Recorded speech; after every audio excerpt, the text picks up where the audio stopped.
The restaurant lights glowed gold, the kind that makes everything look richer than it really is. Lena sat across from her parents, hands trembling under the table. The air smelled like expensive betrayal. Her mother lifted her champagne glass with a smirk.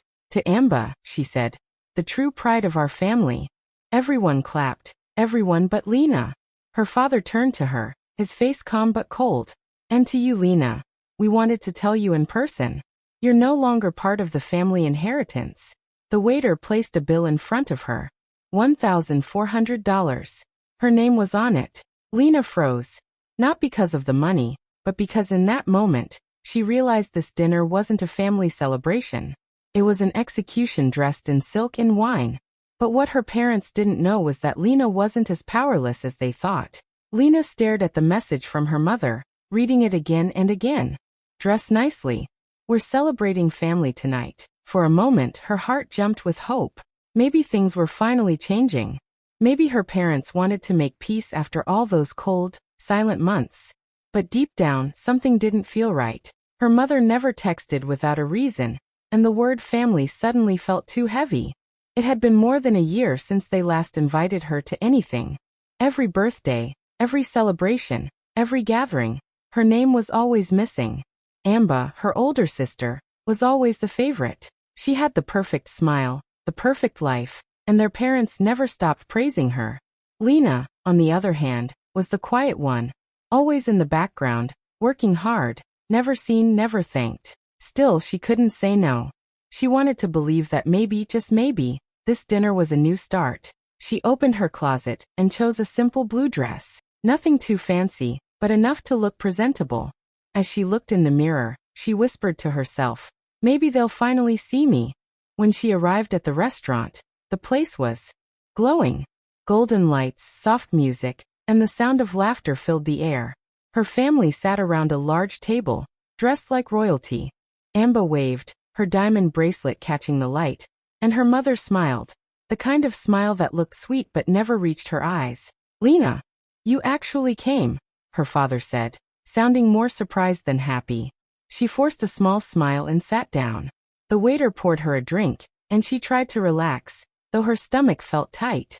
Everyone seemed in a cheerful mood, talking about Amba's new business deal, her upcoming engagement, and how proud they were. Lena clapped politely, but her heart sank a little each time her name wasn't mentioned. She waited for her turn to speak, for someone to ask about her, but no one did. Then her mother raised her glass and said, "To Amba, the true pride of our family." Everyone cheered. Lena smiled weakly, pretending it didn't hurt, but inside she knew. This wasn't a celebration for family. This was about showing her where she stood. As she sat there, forcing herself to eat, her gut whispered what her heart already knew. She shouldn't have come. This dinner wasn't a welcome. It was a warning.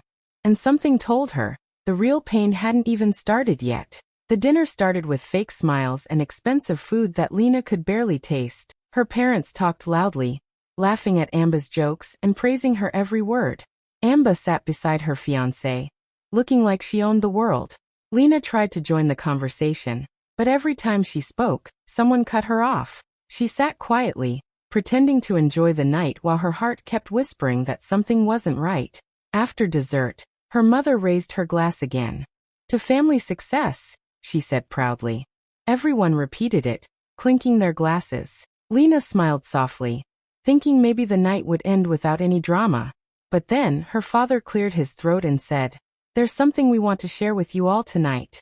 Lena looked up, surprised. His tone was serious, almost cold. Amba's fiancé smiled as if he already knew what was coming. "As you all know," her father began, "our family business and properties will soon be transferred for future management. And I'm proud to announce that everything will go to Amba. The house, the company, the estate, all of it." The words hit Lena like ice. She blinked, unsure if she had heard correctly. Her father didn't even pause before adding, "As for Lena, well, we've decided it's best she finds her own path. She's not exactly strong with money or responsibility." Her mother nodded and said lightly, "We love you, dear, but we can't reward weakness. This is for your own good." A small laugh came from Amba's side of the table. "Don't be upset, Lena," she said sweetly. "You can always work for me when I take over the company." Lena's throat tightened. Her face burned with shame. She wanted to speak, but no words came out. Around them, other diners began glancing over. It was public, deliberate, cruel. Her parents didn't care who was listening. They wanted to humiliate her. When the waiter brought the bill, her father pushed it toward her. "You can handle this, right?" he said with a smirk. "Consider it a small lesson in independence." Lena looked down. The total was $1,400, more than half her month's pay. Her hands trembled as she reached for her card. Her parents watched, satisfied, as if they had just taught her something valuable. She paid in silence, holding back tears. As she stood to leave, no one stopped her. Not even her mother looked her way. Outside, the night felt colder than ever. The golden lights of the restaurant glowed behind her, mocking her pain. She walked to her car, numb, realizing that dinner wasn't about family at all. It was a show to remind her that she didn't belong. Lena sat in her car outside the restaurant, her hands gripping the steering wheel so tight her knuckles turned white. Rain tapped against the windows, and before she could stop it, tears began to fall. She didn't even know if she was crying because of anger, pain, or disappointment. Maybe all of it at once. The city lights blurred behind her tears as she whispered to herself, "Why wasn't I ever enough?" She started the car and drove slowly through the wet streets. The same roads that once led her to family dinners, laughter, and memories now felt like strangers. Every red light reminded her of the humiliation she had just faced. Her parents' words kept echoing in her head. Too weak, not responsible, a disappointment. Each one stabbed deeper than the last. She thought about Amba, how she was always the favorite, the golden child. While Amba was partying in Paris, posting pictures with champagne and designer clothes, Lena was back home working endless hours at the family company. She was the one who had built the digital branch that saved their business when sales dropped. She was the one who came up with the online platform that brought in millions. But when the company celebrated its success, her name wasn't even mentioned. Her parents gave all the credit to Amba, saying she inspired the idea. The more she thought about it, the more she realized she had spent her whole life trying to please people who never saw her worth. She had believed that if she worked harder, they'd finally be proud. But now she understood, they never would be. Nothing she did would ever be enough for them. When she reached home, she walked inside without turning on the lights. The silence felt heavier than usual.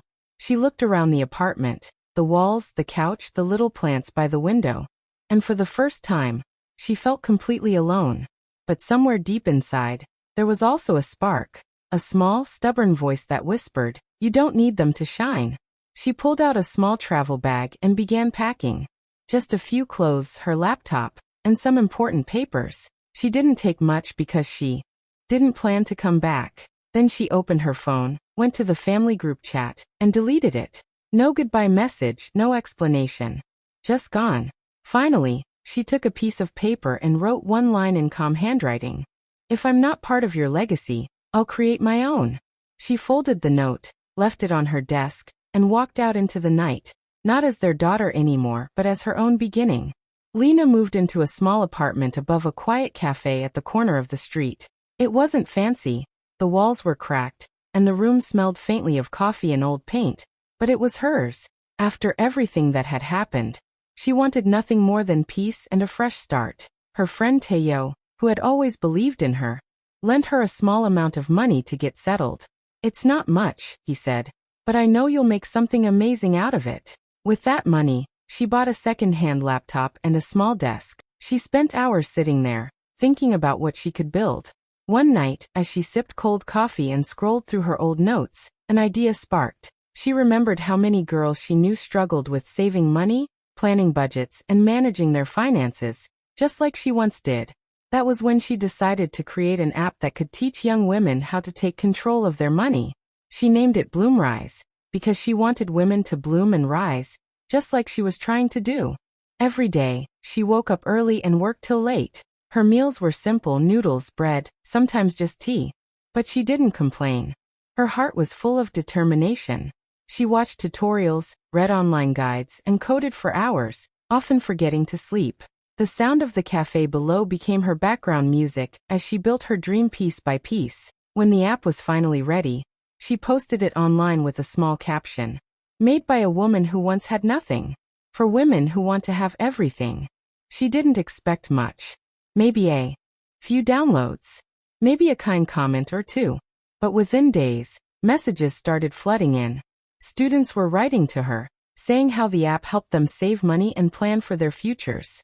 Social media posts began to spread with her app's name tagged in them, Bloomrise. Within a month, it was trending. Bloggers wrote about it, influencers shared it, and people from different countries started using it.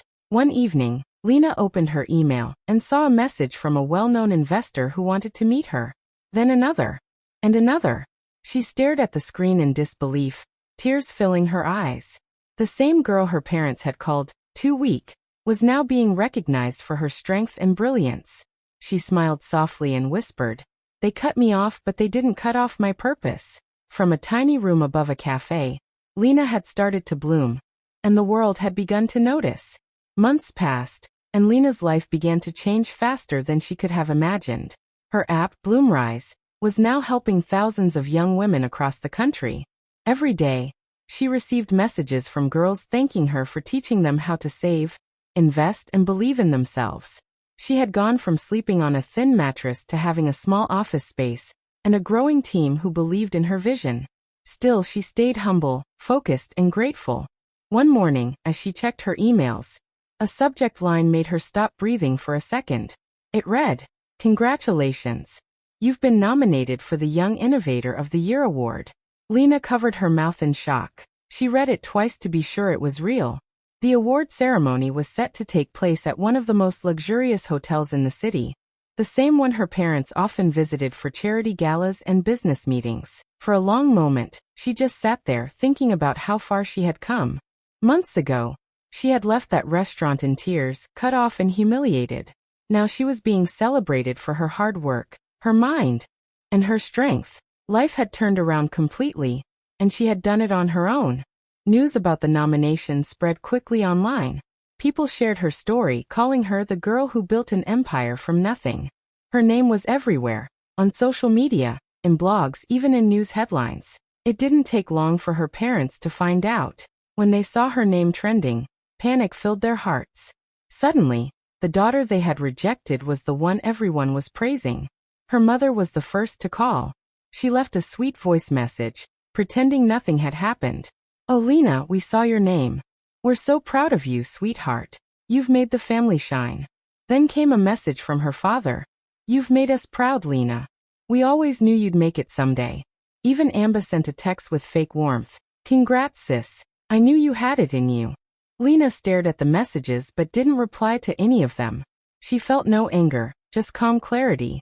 They wanted to share her spotlight now that the world admired her, but she wasn't going to let them rewrite the past. Instead, she turned her phone off and focused on what truly mattered, preparing her speech.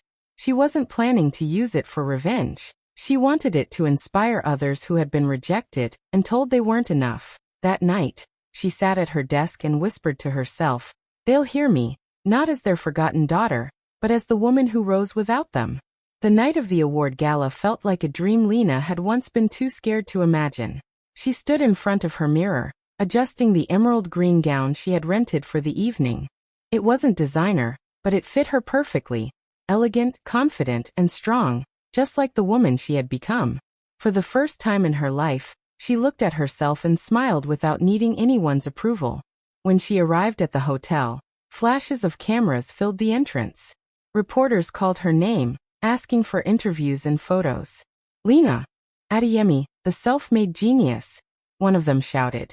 She gave a humble smile and posed for a few pictures, her heart pounding, not from nerves, but from pride.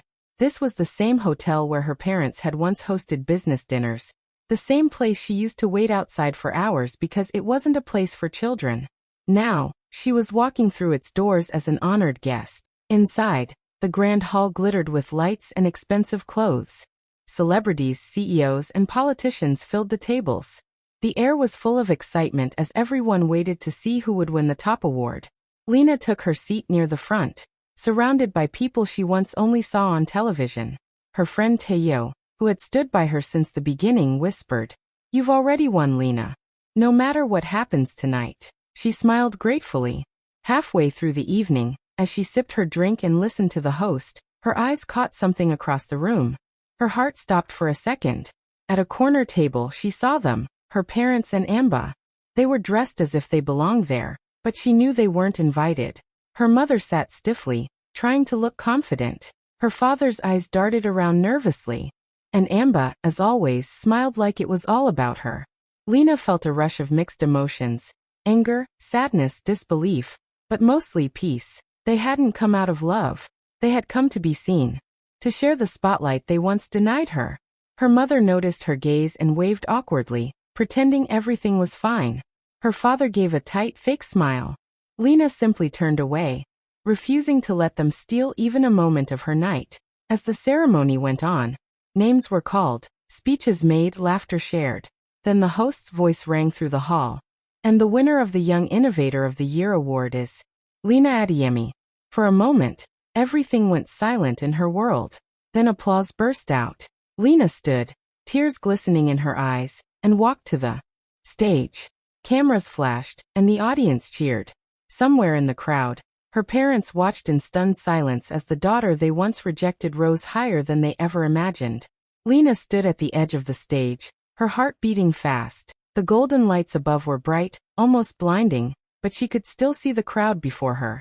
Hundreds of faces watching, waiting for her to speak. She took a deep breath, holding the award in her trembling hands. It felt heavy, not just in weight, but in meaning. Every tear, every insult, every lonely night had led to this moment. She stepped forward and faced the microphone.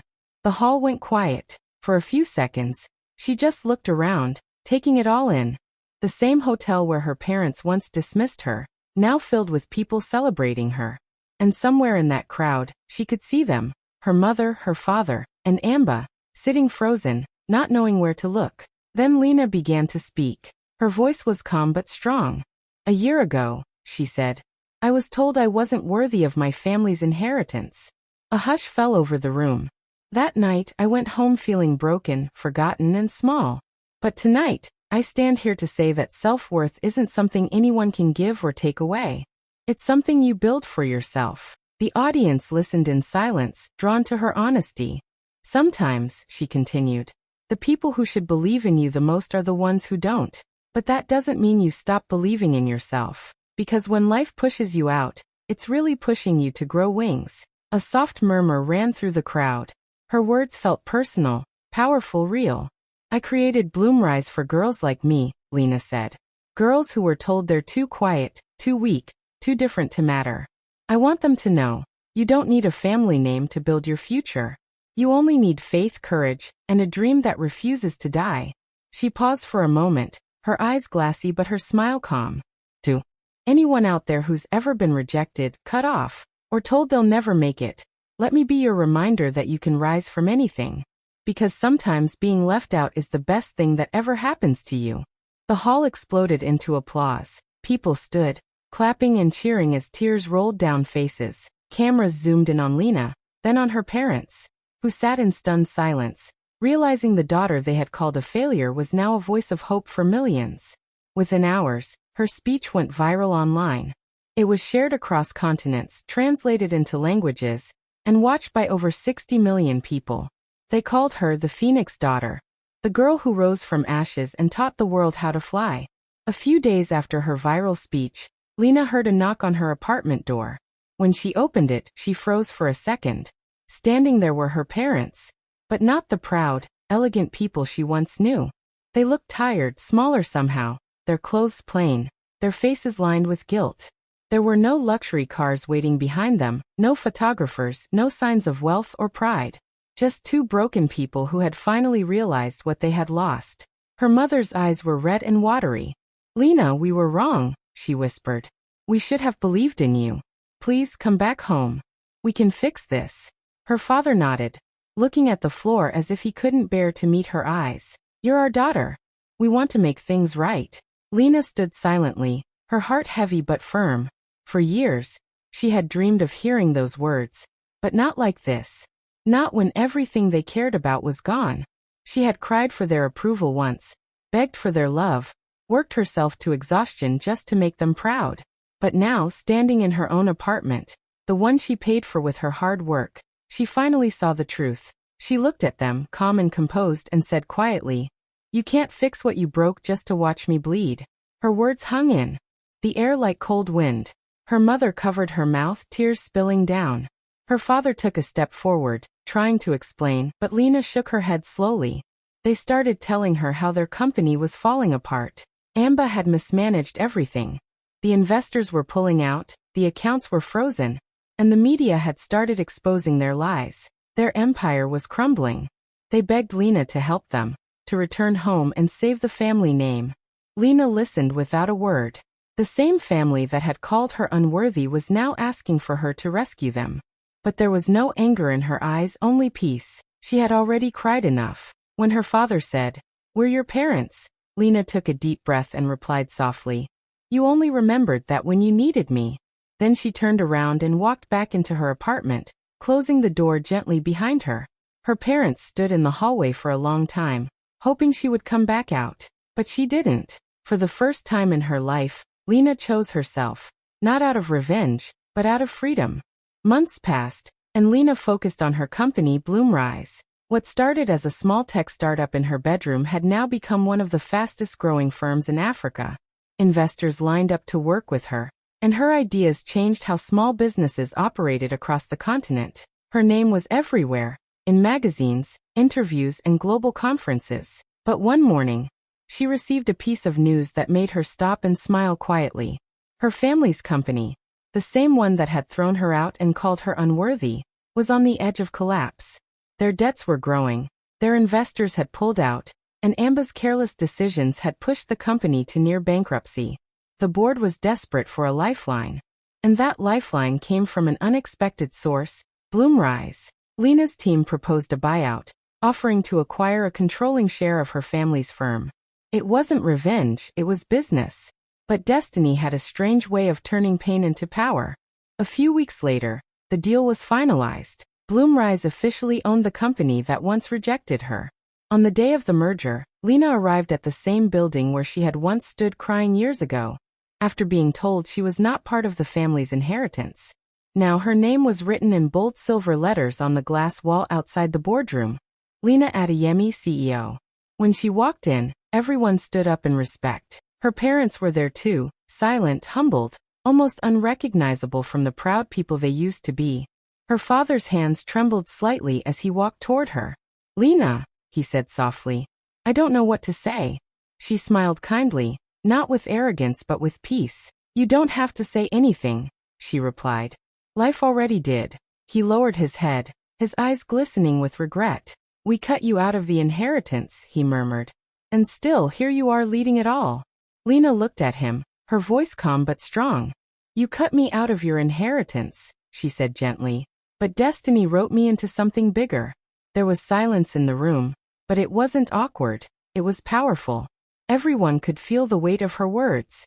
As the meeting began, Lena took her seat at the head of the table, the same spot her father once occupied. The circle had closed. What was once rejection had turned into redemption. Lena didn't just win back her place, she built an empire from the pain they gave her. At a grand charity event filled with lights and laughter, Lena stood on stage, surrounded by hundreds of young girls. The event was organized by Bloomrise Foundation, her charity that provided scholarships and mentorship to orphaned and abandoned girls. She watched them smile, their faces glowing with hope, and felt a deep sense of peace. She had finally built something far greater than money or revenge. She had built meaning. During the question session, a young journalist raised her hand and asked, "Miss Adeyemi, after everything your family did to you, do you ever regret losing them?" The room went silent. Cameras turned toward Lena, waiting for her answer. She smiled softly, her eyes gentle but filled with wisdom. "I didn't lose them," she said. "I outgrew them. Some roots only hold you back from blooming." The crowd erupted in applause. Her words hit deep. They weren't just about her story, but about everyone who had ever been rejected, underestimated, or unloved by those they called family. Within hours, clips of her response flooded social media. Hashtags like #BloomBeyondPain and #LenaAdeyemi trended across the world. People called her a symbol of strength, proof that rejection isn't the end, it's a redirection. Later that night, Lena stepped outside onto the balcony, away from the noise of the event. The city lights stretched before her, glittering like 1,000 dreams she had once thought were impossible. She closed her eyes, remembering that awful night at the fancy dinner. The humiliation, the betrayal, the way her parents' words had broken her heart. But now, that memory no longer hurt. It only reminded her how far she had come. She looked up at the stars and whispered quietly, "Thank you for the dinner that woke me up." A soft breeze passed over her, as if the universe itself was responding. In that moment, Lena felt free, free from bitterness, free from needing their approval, free from the past that once held her back. Inside, the crowd began chanting her name again, calling her to return to the stage. She took a deep breath, wiped a small tear and smiled. She wasn't just the girl they once rejected. She was the woman who turned pain into purpose. As she walked back into the hall, the lights reflected off her emerald dress, the same color she had worn the night her triumph began. The world now knew her not as the forgotten daughter, but as the girl who bloomed from the roots of rejection.